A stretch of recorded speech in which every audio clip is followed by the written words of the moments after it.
I'm Brayden.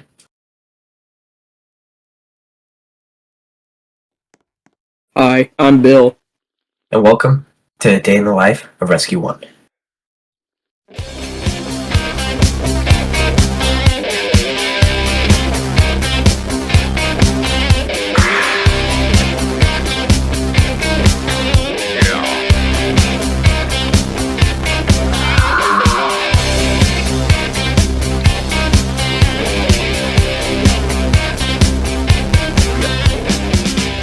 What is your favorite part about working on special operations?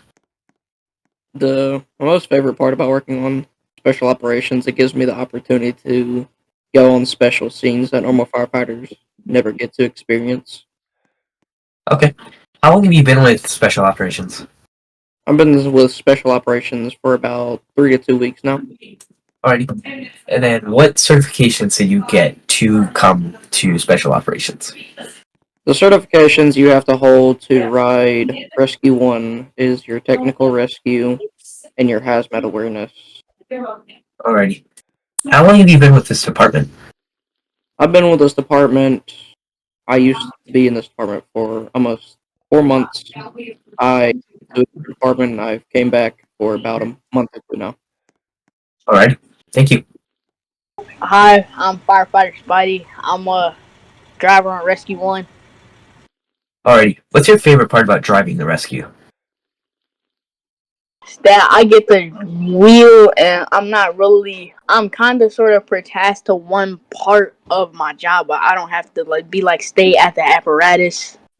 I can go do certain things with my crew. Like if my officer tells me, "Oh, they need you up on a roof because it's the truck event," I'll go do that. And it's not. I wouldn't say it's an inconvenience, but it's a great experience for you to pass on to the younger guys, like recruits and stuff.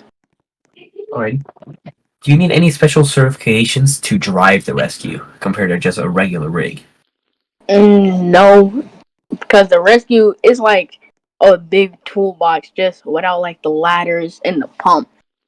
So you don't really need any extra certifications. Alright. And last question for you. What is your favorite part about working on rescue and special operations? I have a great group of guys, and we are the elite of the elite. And I just love my crew. I love my officers for sure. They help me out in a lot of tense situations. I know I said that was the last question, but I have one more. How long have you been with SOC, or Special Operations Command? I've been with Special Operations Command for going on about a month. Alrighty, thank you. Hello, my name is Captain Pine. I am one of the captains here on Rescue 1. Alrighty. So to become a captain of Rescue 1, is it just like becoming a captain of a different rig, or is there extra steps you have to go through? It's very similar to like the other rigs. The biggest difference with rescue operations is we have a little bit more extensive training when it comes to becoming a captain of the rescue. For instance, you do have to go through Fire Officer 2 just like the other officers. But the difference is our chief of SOC handpicks the officers. Alrighty.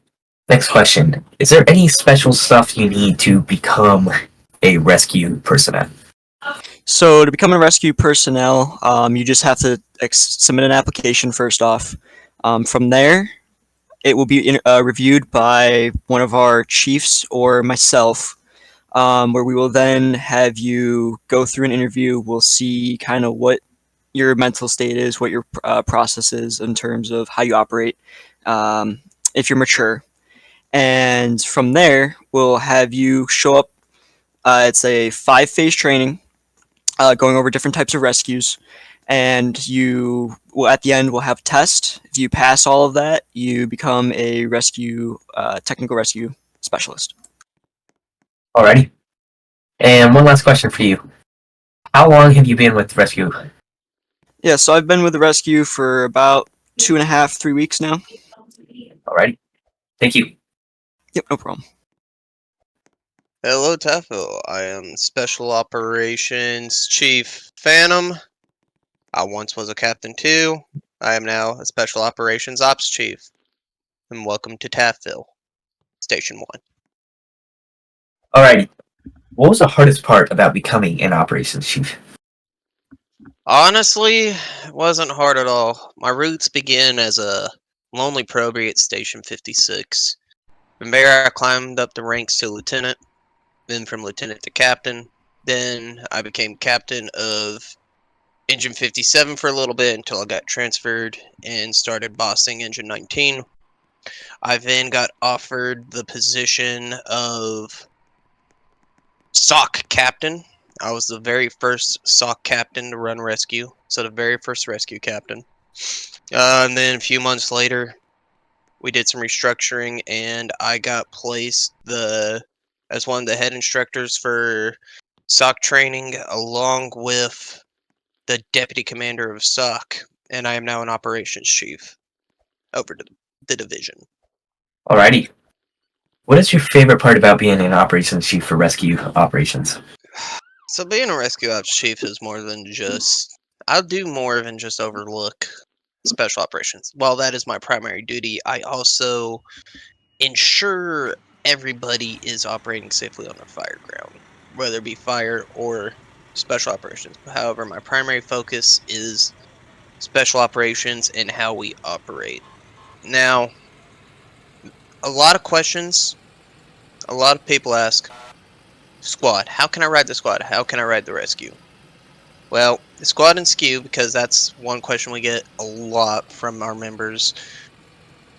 So squad, you have to be assigned to a squad station, which right now squad 18 runs out of station 18 is our only squad. You have to pass a rescue operator certification. This certification is given out by personnel that take this test are not SOC personnel. It is just a certification they get to ride the squad, and they must maintain that certification to ride the squad. Now, as far as SOC, to ride the skew, because that's another common question we get, you have to wait for SOC applications to be put out, which are usually put out by me, and the application period is anywhere from a week to 2 weeks, depending on staffing. From there, I'll manually review each individual application and select approximately, I usually try and do a class of 3 to 5 candidates that really wow me. So it's very hard to get into this station. It's extremely hard. Like, you gotta knock my socks off and know what you're talking about in order to get to this station. They'll go through a SOC Academy, which is consistent of 5 phases, and after those 5 phases, they test out and will be certified rescue technicians. We also dual certify hazmat, and it's a 3-phase class. However, right now hazmat is still being worked on the kinks, but we do have, I'll say, at least 6 to 7 certified hazmat techs in the field in Taftville. Alrighty. And then one last question for you. What makes you qualified to lead special operations? Absolutely nothing. Anybody can do this as long as they have common sense and a drive to learn. Me, I'm always learning, but I'm also teaching.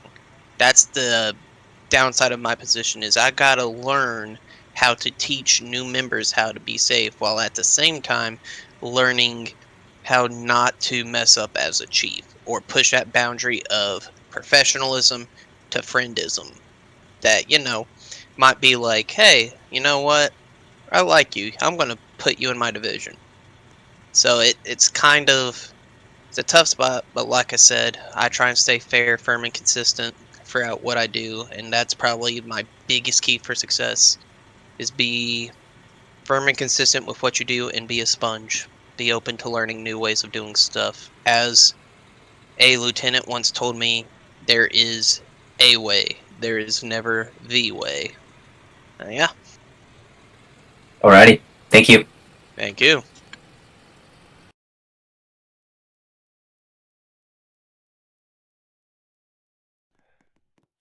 So right now what we're doing is we're going to be performing a car versus a building rescue. So we'll see them doing their normal assessments, and any other duties that may be happening.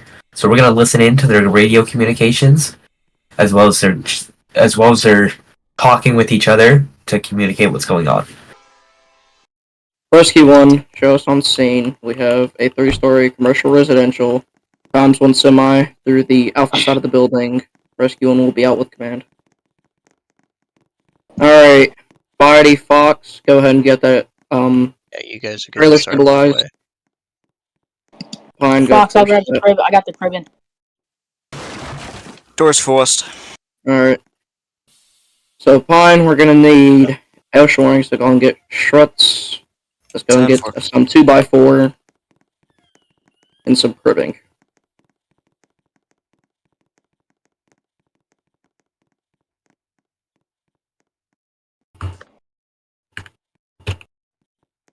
It's rear of the cab is secure. Get some cribbing between the wheels. Alright, if you want to get the struts. Oh, alright.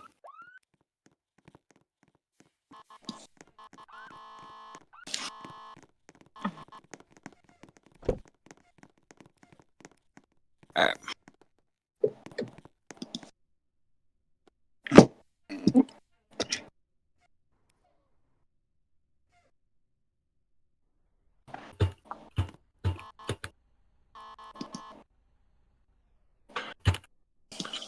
Here, go and get that stabilized back there. Go and set one up back there. Yeah, copy.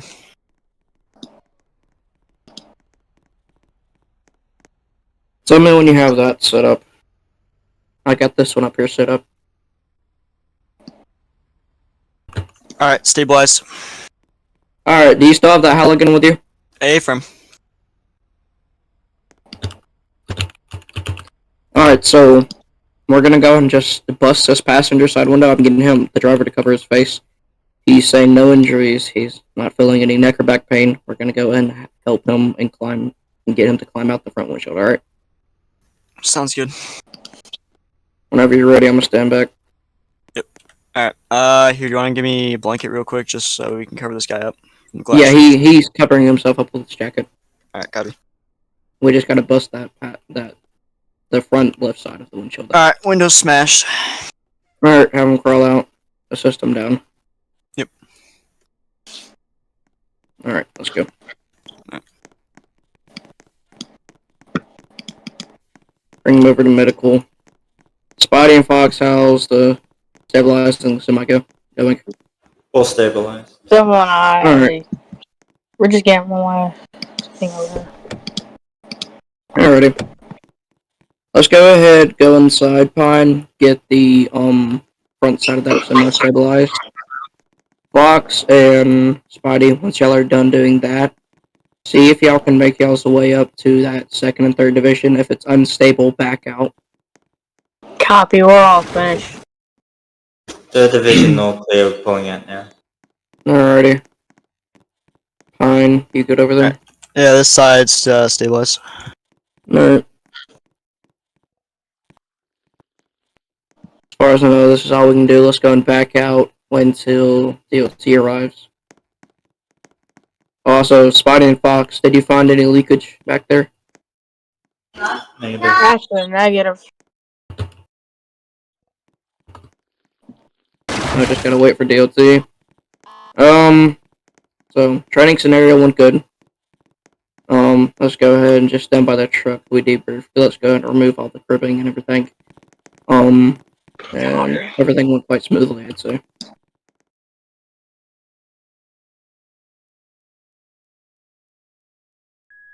Alright guys, we got a vehicle into a garage. Times 1 PT reported still inside the vehicle. What's the 10-4. address? Let me get it. I didn't hear it. Rescue 1, Metcom. Can you repeat that address, and we'll be responding Fireground 1. Bumble Way. It's by the Taftville Lake. Copy. Rescue 1 responding Fireground 1.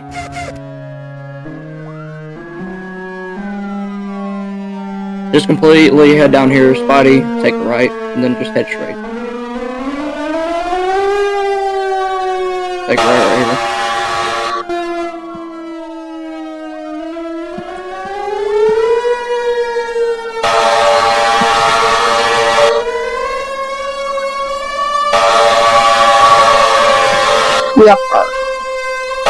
was that fire?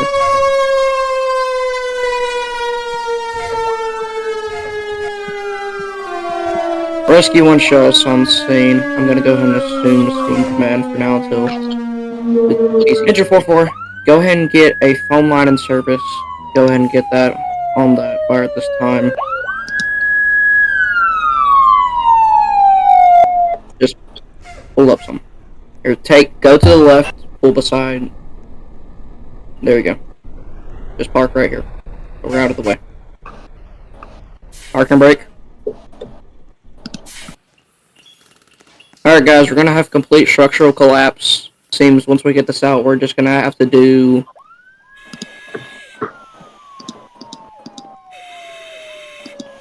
It seems like this is just gonna be your rescue or recover.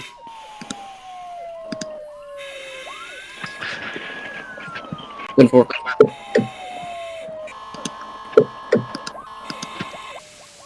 Alrighty, right now we're on scene of a structure fire with which appears to be started by a car going through it and igniting the walls.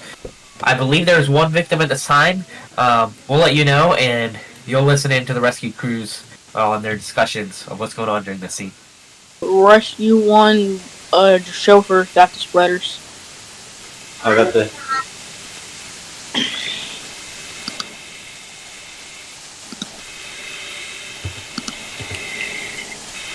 Hold on, I'm gonna see if this door is locked or not. Copy. If Wants it's to jammed. stabilize that This- wall above. Who all has spreaders, who has cutters, and who has houses? I have Okay. the spreaders. I That's also. how it's been. Fine. I'd also recommend. Alright, probably stabilize Fox, this just wall. drop the Halligan there. We're gonna go ahead and go grab 2 Schruts for me. Let's go ahead and get that door spreaded. Let's go. Copy.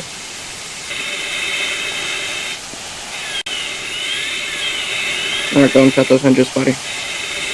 Oh, pine. Correction. Pine. Yep.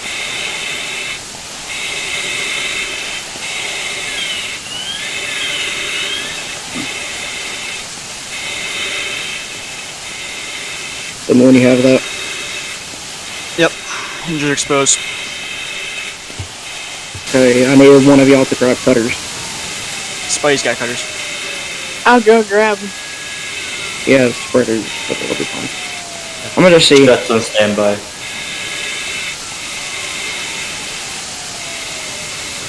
I can only get door halfway. Legitimately probably could. Break. At this time, we're working on this door still. We got it halfway open. We're waiting for cutters. Cutter's coming in. See if we Come can over get a here, tool in Spidey. there. And I had to remask up. Cut those hinges.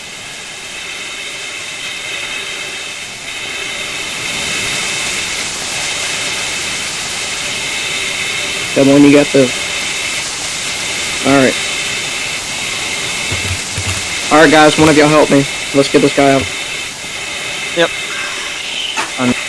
Hey, watch out for this piece of wood over your head. Alright. It's like wobbling.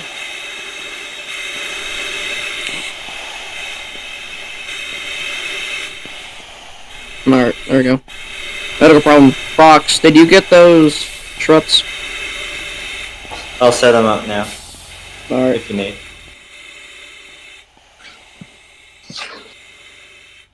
And for, Pine, AMR's problem. Let's go ahead and get Can, Spidey, and just go and set spreaders and cutters down by rescue. So we have them on standby. Copy you.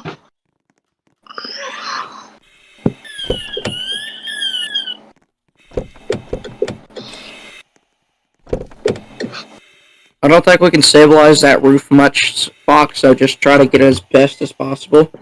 Because we're not going to be able to fully stabilize that. He got it off engine.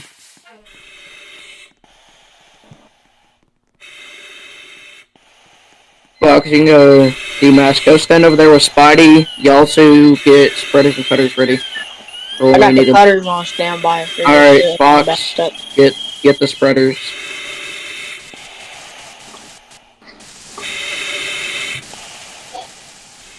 Copy. Fox. Fire appears to be contained at this time. Then we'll bring the spreaders down here. Come on. Copy, spreaders and cutters. Oh, no. Get it?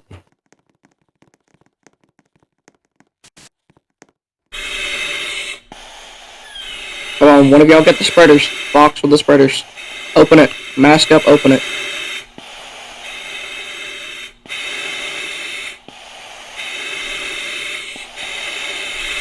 Here, I'll assist. Come on. Open up. Get ready with the cutter, Spotty, and we're gonna cut that hinge.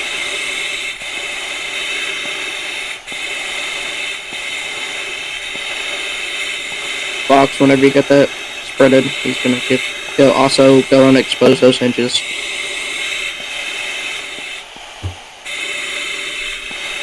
Done. Alright, go over here, expose the hinges so he can cut them. Okay, that worked too. Let's go and open it, get the PT out.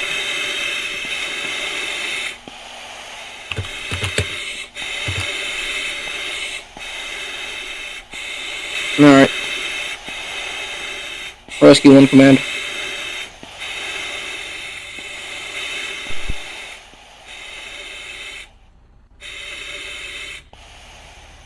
Rescue 1 command. At this time, both PTs are extricated. AMR problems, boys. We're cleared, guys. We're good. We can go and pack up.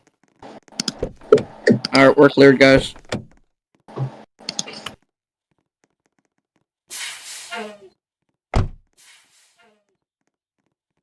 So, what really happened on that call we just saw?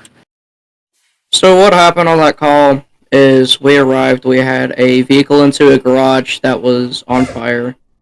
We had no area to really stabilize that structure due to it being fully collapsed. There wasn't really any area to stabilize. After all, we were informed we had 2 patients. One of them was accessible in the rear seat. The front, aka the driver, was inaccessible due to fire. We went ahead and moved in. We cut that back door off, removed the first PT from the rear of the vehicle. After fire was extinguished by Rescue 1 and other crews, we went ahead, cut that front door off, and pulled out the driver, and we handed him over to AMR, and that's about it. Alrighty. Thank you. There's an empty compartment, just say that's where our struts and stuff are, because we really don't have a compartment for struts. I mean, you have a crewing compartment. We do, but that's a small compartment.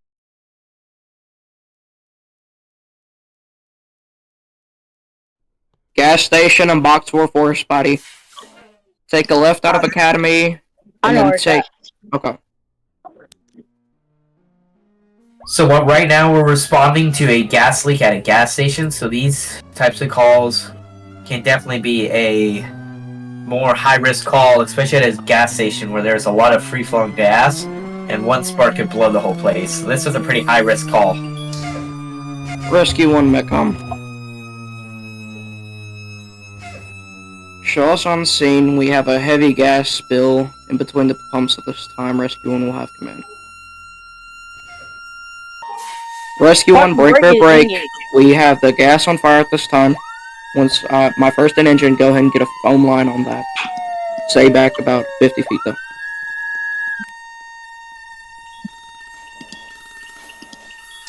Got Spotty, I want you to pull up to this intersection over there, okay? Yeah, we Copy. We're a bit too close. So right now we're on a gas leak, which we previously said on the way here, it's a pretty high-risk call, and you can clearly see the call is escalated. We have all the gas pumps appear to be ignited in flame. As you can see, I'm in an air pack. We are unsure if the air around here is safe, but we'll let you guys know with more info as we go. We're gonna listen back into their communications. We'll see what happens. So what would the safe zone be for this call? So about where we're located at right now, this is a safe zone. But if y'all would like, y'all can get behind the building, because if this does explode, there is possible shrapnel to fly. Cool. Or you can sit inside of the rescue. Those are 2 safe zones, I'd say. Okay.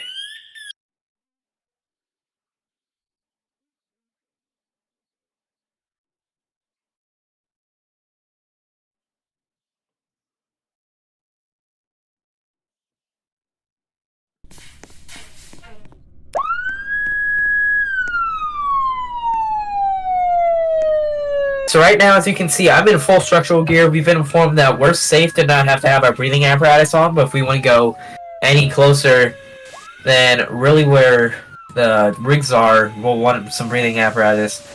But due to the possibility of an explosion, we're in our full gear just in case we need to quickly mask up and get away, or if there's any other hazardous issues that we need to deal with. So we're gonna go back and we'll listen back into more of the conversations. Got it. 44 is about to run out of water. They need to hook up. You want me to hook up to a hydrant for them? Rescue 1, I'm gonna get a supply line for injured 44. Disregard their crew already got it.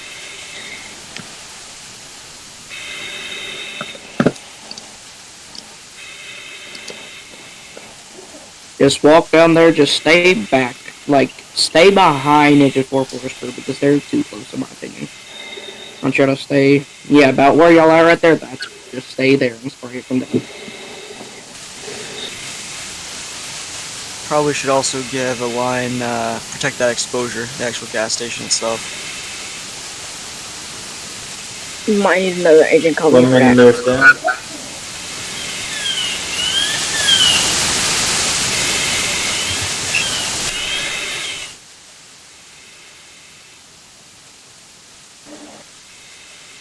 He's reported out of channel.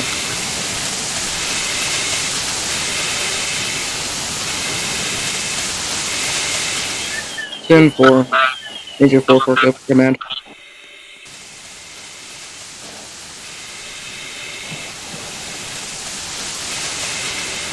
And from I was trying to contact command about that earlier. Command will be out of channel. Excuse me. 10-4. So they're actively using it or not? Command 244. Shut down your line if you don't have foam. You're putting water on gas. Shut it down.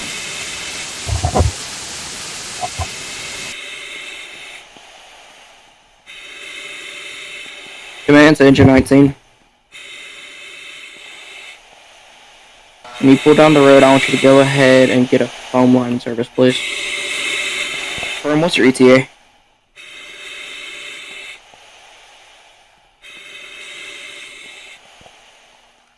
Send for. I want to focus on our Bravo side, engine 44, focus on our Delta side. Also, command to all units back up a tad bit, y'all are a bit too close.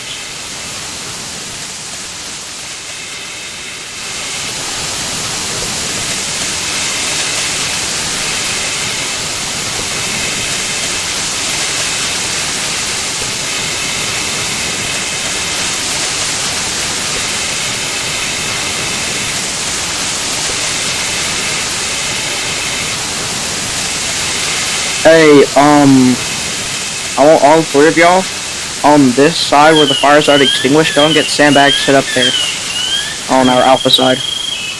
Just be worthy if there's fire reigniting. Go ahead and just back down. Also, check if it's all covered up with foam and there's really no gas left. Just tell me.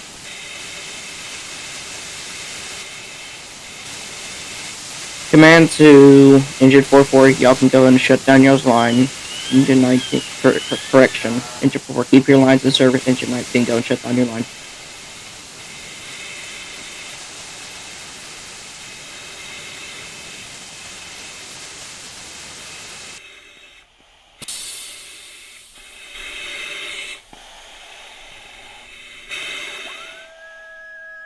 Guys, we're going to stop the sandbags. That's all good. 10-4. Good to pack up.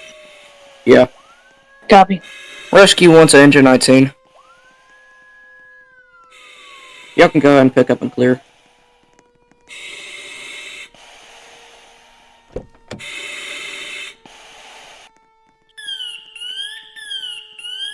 Rescue 1 Metcom. At this time, fires extinguished, commands terminated, all units are back in service. Sorry about that, wrong channel. Sorry guys, join wrong channel. Command's gonna be terminated, all units can return, go back in service.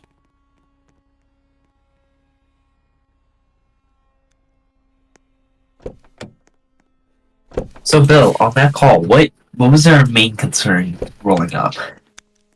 Our main concern on that call, for my opinion, it might be different for other officers, but in my opinion, on that call, it is for our safety of our crew, as well as the gas, like the gas pumps exploding, as well as exposures. But on that call, I was mainly focusing on that exploding and our safety. I really didn't focus on exposures on that call due to how heavy the fire was, and also one of our main things is keeping water off the fire. You never want to put water on gas, so that's why I had to leave channel a couple times to call in a mutual aid foam tender because engine 44 ran out of foam. Yeah. Alrighty. Thank you.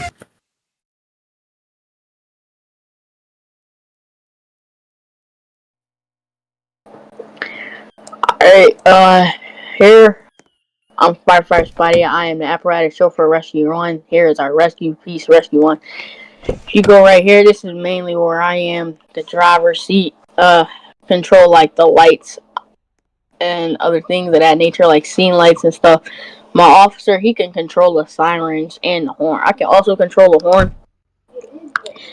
You come up here, this is just like, this compartment is where I keep my gear on time. Like, if I don't just want to suit up and have to deal with bunker gear, I might put my bunker gear up in here. If you come over here, we have our spreaders and cutters. We use these for extrication, like as you saw on the car into the garage earlier. We use our spreaders and our cutters to extricate the victims out of the car safely. Move as fast, and we'll always focus on safety. Come to this compartment over here. We have our struts. Our struts are really Call, guys, call. things of that nature. Like, Call, Spotty. Alrighty.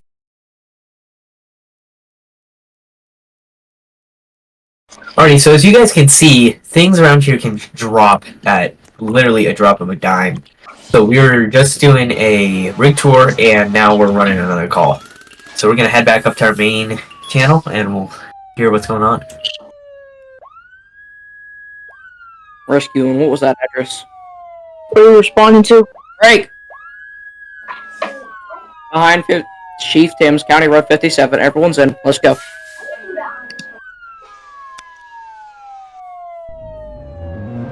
County Road 357. Copy.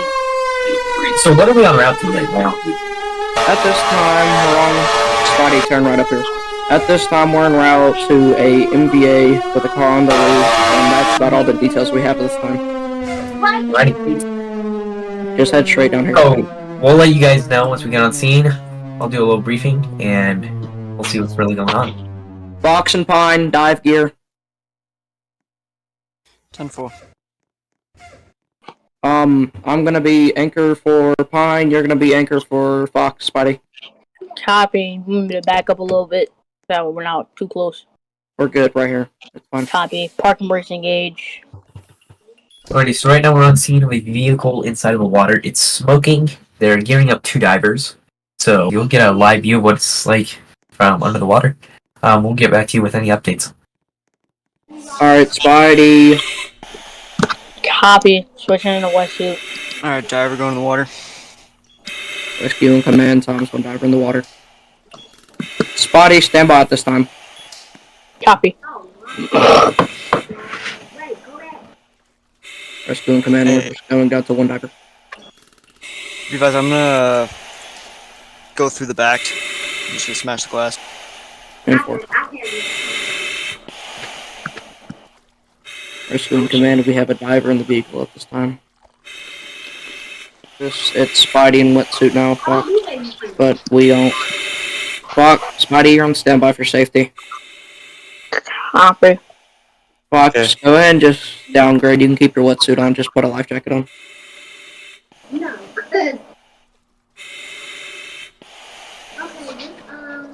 Go ahead and remove There's your. Rescue 1 diver to command. Go. Levi's, I'm gonna be surfacing at this time with ×1 patient. Rescue in command, we have ×1 patient surfacing to the water this time. Jesus, I can't. There you go. It's County AMR. Was there anybody else in there? Negative. Rescue in command. At this time, vehicle's clear. That was only a patient. Alright, Spidey. Well, fine. Come on. I didn't see any fuels on the ground or anything like that. Didn't appear to be any contamination in the water Send itself. forward. County medical has them. So what's going on right now? Rescue 1, is there any other duties you want us to perform at the time?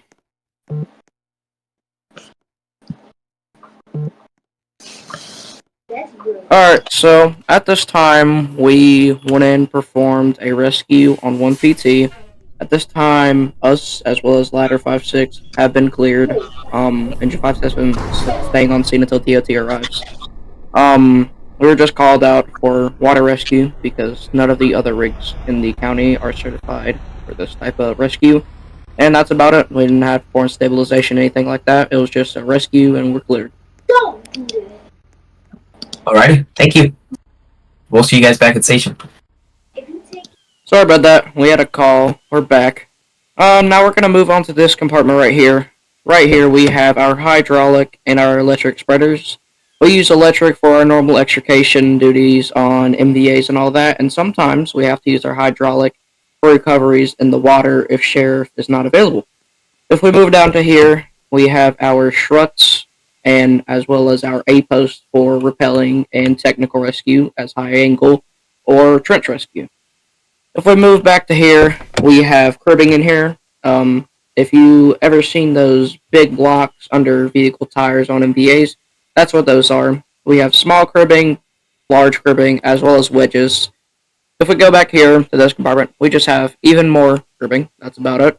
We go to here, and we keep most of our tech rescue stuff in here, such as ropes. We also keep a spare A-post down here, and more of this compartment is just a bunch of ropes and bags for technical rescue, as well as sometimes we store our gear in here.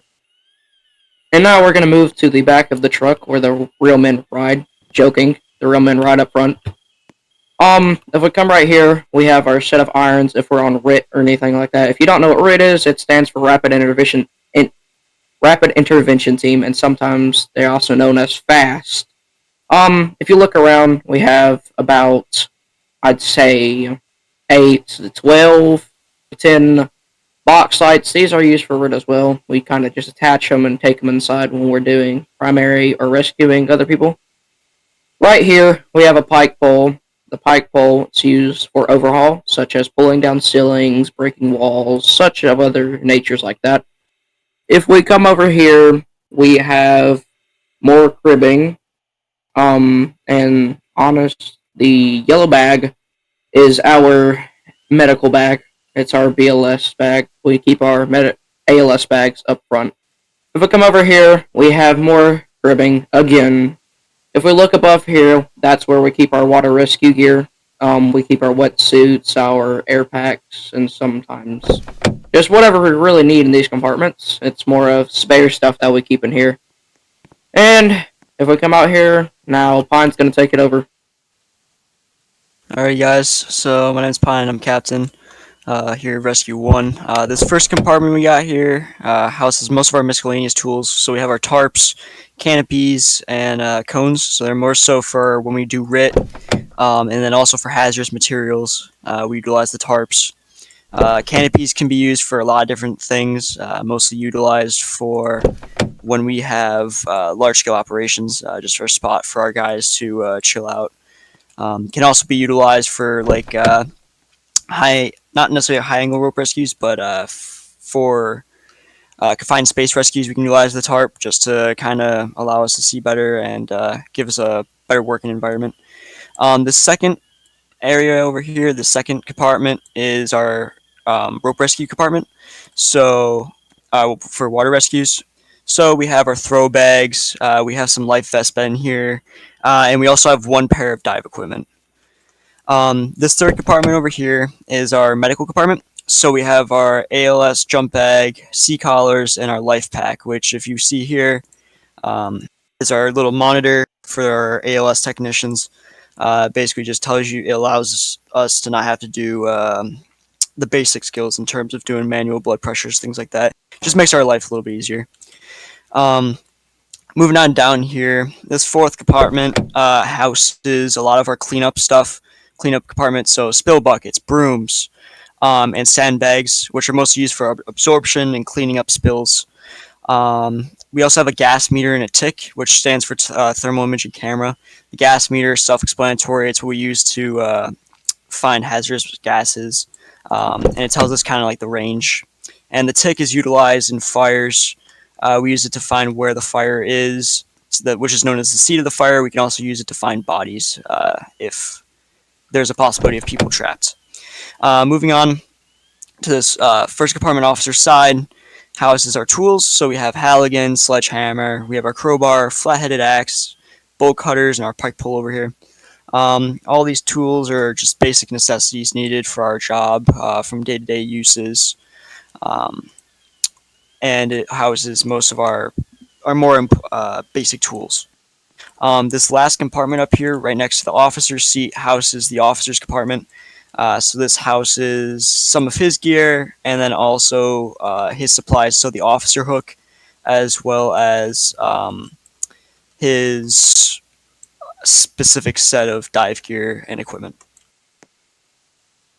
And then the last step here is the officer's seat itself.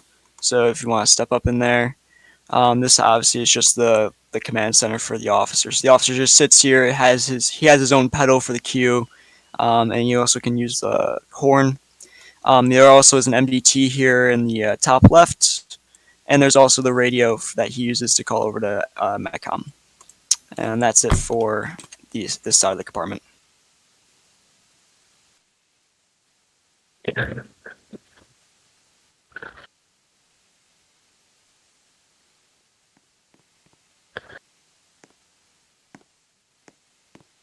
Thank you for riding along with Rescue 1. I'm Captain Bill.